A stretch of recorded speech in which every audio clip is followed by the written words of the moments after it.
Do you want to know how I consistently create Facebook ad creatives that give us a return or ROAS of 3.5 or even larger than that and let us sustainably and profitably scale our e-commerce brand? Well, then stick around for a minute or two because I'm going to reveal my exact strategy in this video.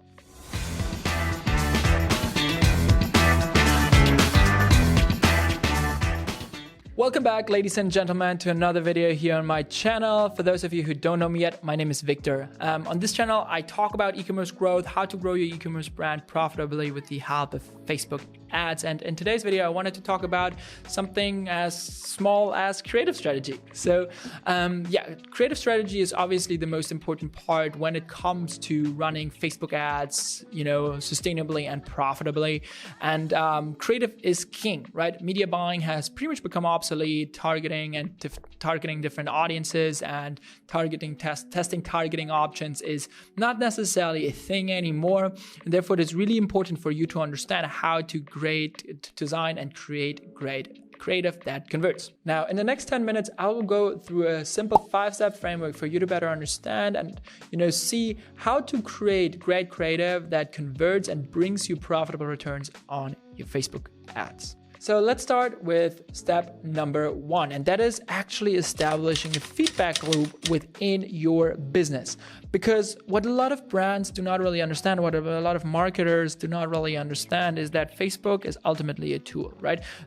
I'm never going to show this, or nobody will ever really will be able to show you like a secret button that will, or a secret kind of hack that will improve your ad creative and continuously make sure that you have really good performance on your ad creative or on your Facebook ads, right?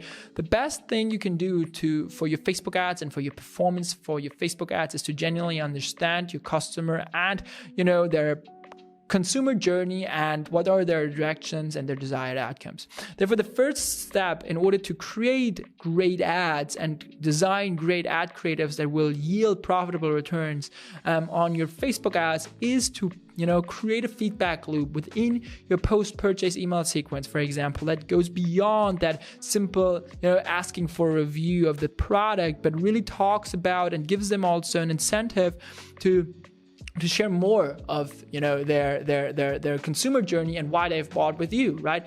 Why have they gone ahead and bought with you rather than your cheaper competitor, right? What was something that almost held them back from making the purchase with you?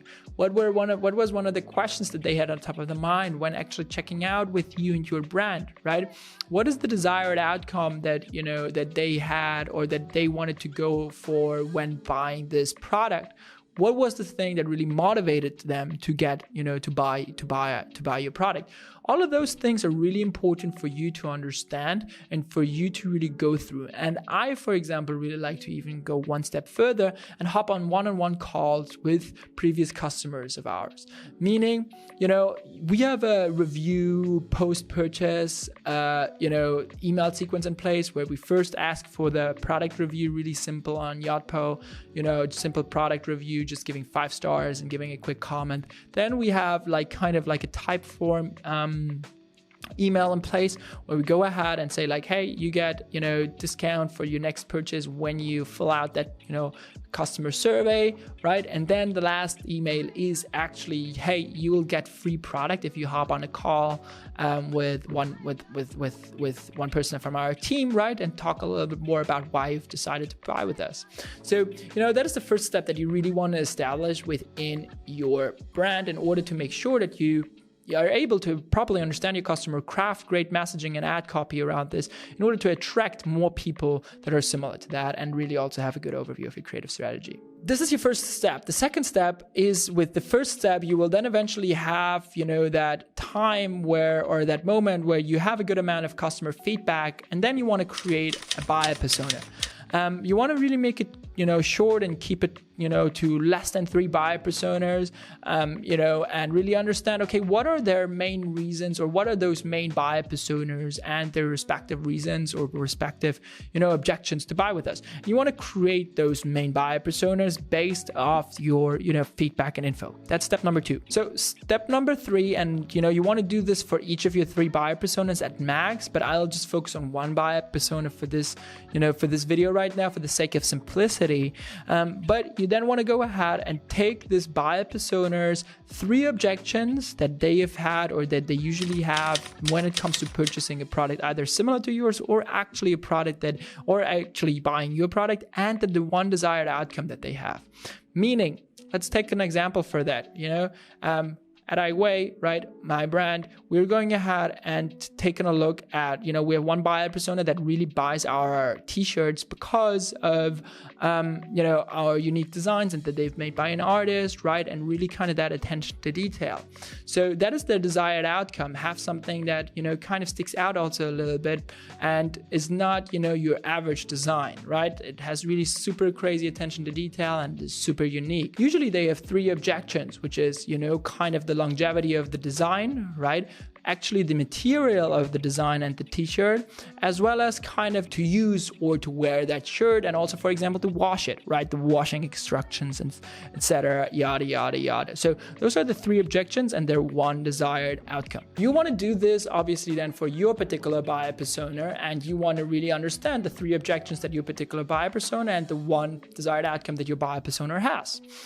Going from there, and then the 4th step is to source content, either with a content creator, do it yourself, yada, yada, yada, where, you can then answer those 3 objections and also display that 1 desired and ultimate desired outcome.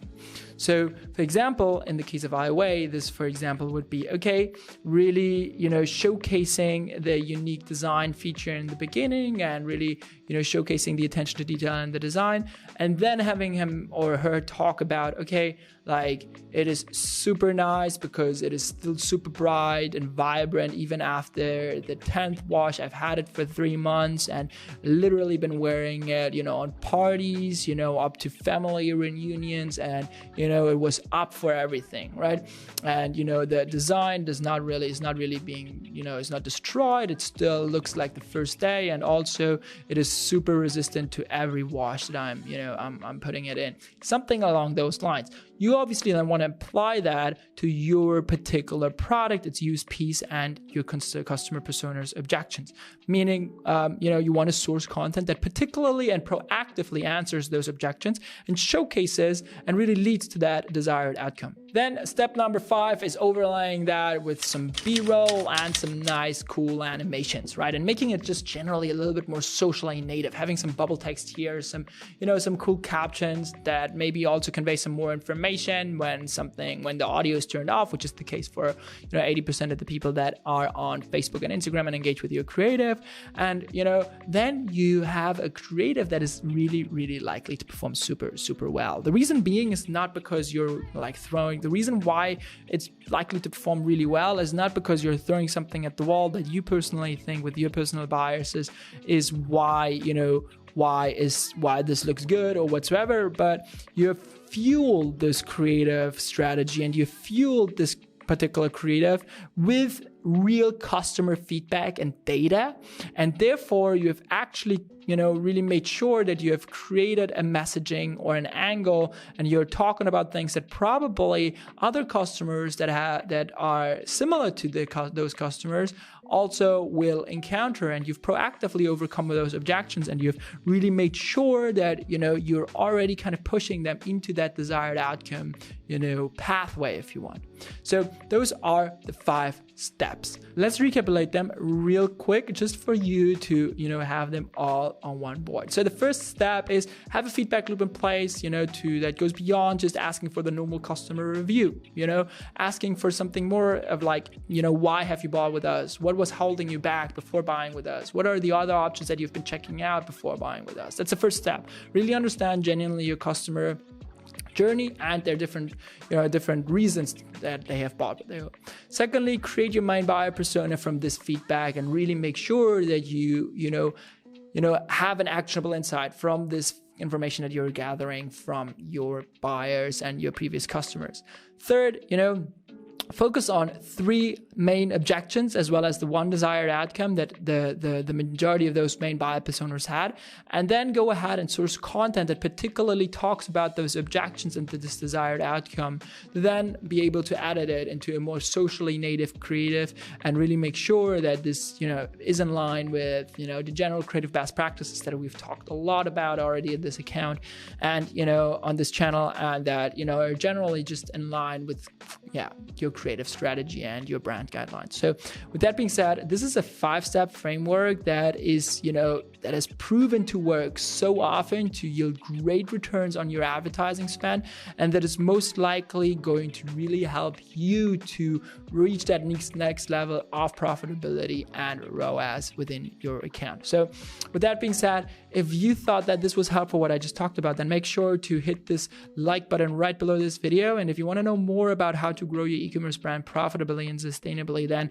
feel free to hit the subscribe button right below. Check out my channel. There are a lot of helpful videos like this on there talking about good good e-commerce growth hacking tips and experiments that we've been launching in our account. So and if you have any kind of feedback, then let me know in the comments or send me an email over to victor@thevictormedia.com. Either way, thanks for watching. I really appreciate you spending the time here, and hope I'll talk to you soon and see you in the next one.